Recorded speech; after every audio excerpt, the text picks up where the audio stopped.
আসসালামু আলাইকুম, সবাইরে বিজয়ের শুভেচ্ছা। আজকে সুন্দর একটা দিন দিয়া শুরু করলাম। সকাল টাইমে উঠিয়া বারান্দাত বাড়াইয়া একটু ভিডিও করছি। তারপরে আসলে আজকে তেমন রান্না বান্না করছি না, হুট করে সিদ্ধান্ত নিলাম দাদার বাড়ি যাইতাম। হইয়াও দাদিরে ফোন দিলাম, হইলাম আমরা আইরাম। দাদি বারবারও কইছেন আমরা দুপুরে আইয়া খাইতাম। আসলে দুপুরে খাওয়ার টাইমে হয়েছে না। তারপরে একটা কাপড় টাপড় গুছাইয়া, আসলে যে কোনো সিদ্ধান্ত তাড়াতাড়ি নেওয়াটাও ভালো। আমিও হুট করে সিদ্ধান্ত নিয়ে আইছি। 2 দিনও লাগে, যেহেতু 2 দিন কোচিং বন্ধ আছে, চিন্তা করলাম 2 দিন বেড়াইয়া গিয়ে ভালো লাগবো। ছোটো পুরিও খুব বিরক্ত করা যে কোনোখানো গেছি না তাহার লাগে এমনি বাইরে বারোইরাম। শহরও আর গ্রামের মাঝে তফাত আছে। ইনশাল্লাহ আমার বাড়িতে শ্বশুর বাড়িও যাইমু। এখন আমার দাদার বাড়িতে আইছি, খুব ভাল লাগে। বাসার থেকে বারোইয়া রহিম বাইরে পাইয়া, মানে আমরা বিল্ডিং ও ড্রাইভার তাই খুব ভালো। সবসময় টানছেন যে সব জায়গাতে আমরা যাওয়া আওয়া করি। আর আজকে আর একজনটা লইয়া আইছি। আর বুয়া সপ্তাহ গাড়ি তুলে আনিয়া দিরা ব্যাগ। শীতর দিন তো মাত্র 2 দিন থাকবো, মনে হয় যে কতদিন থাকবো। শীতর কাপড় নিয়ে আইছি। দাদিয়ে ফোন দেওয়া হয়েছে শীত বেশি, শীতর কাপড় লইয়া আইতাম। দেখোকা সুরমা নদীর উপরে দিয়ে আইরাম, সে সুন্দর লাগে। বিকাল করে রোদ পড়ছে তো সে ভালো লাগে দেখতে। আর আসলে বিকাল টাইমে ভালোও লাগে, একটু একটু রোদেরিও। তখন অত ঠান্ডা লাগছে না। শহরের বাইরে আর পরে বাতাস লাগছে অনেকটা। আর যাওয়ার পথে একটু বনফুলও উঠছিলাম, ছোট্ট একটা ভিডিও করছি বনফুলে। আসলে কোন জায়গায় যাইরাম কোনানো যাইরাম এখন তো প্রতিদিন একটু একটু শেয়ার করি। আজকে আমার ব্লগটা দিতে লেট হয়ে যায়।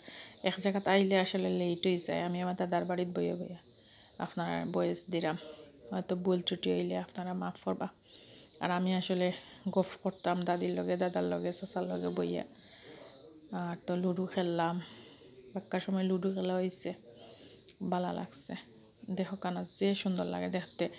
অগ্রায়ণ মাস ওদিকে আইতে গিয়ে বোঝা যায় যে আসলে এখন অগ্রায়ণ মাস চলে। অনেক ধান কাটাকাটি দেখে আইলাম, সুন্দর লাগছে। আজকে দেখুন না, বিকাল করে যে ভালো লাগছে, মনে হয়েছে একটু গাড়ি থামাইয়া আসলে উবাইলাম মনে, কিন্তু সন্ধ্যা হয়ে যার। সন্ধ্যা হয়ে গেলে আবার ঠান্ডা লাগে যাব বাচ্চা ইন্তর হইলাম তার যাই গিয়ে।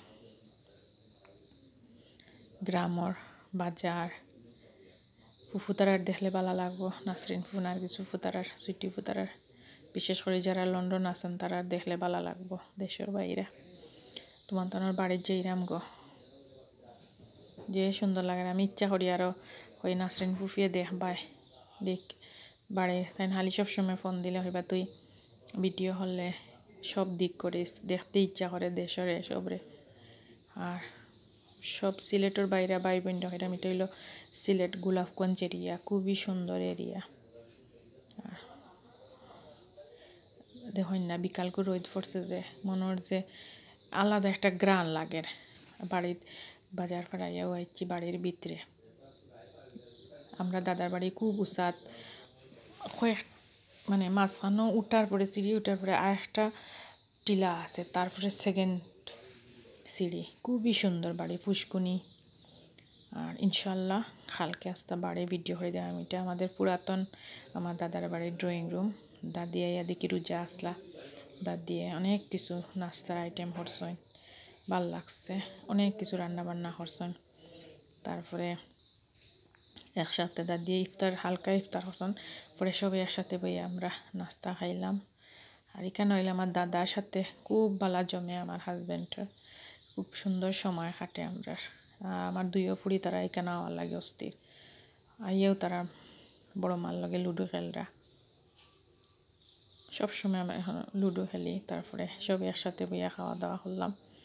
ইনশাল্লাহ কালকে আর একটা নতুন ব্লগ, নতুন দিন দিয়া সুন্দর করে রেডি করবো ইনশাল্লাহ। আসসালামু আলাইকুম, সব ভালো থাকা আর সুন্দর সুন্দর কমেন্ট করবা। আল্লাহ হাফেজ।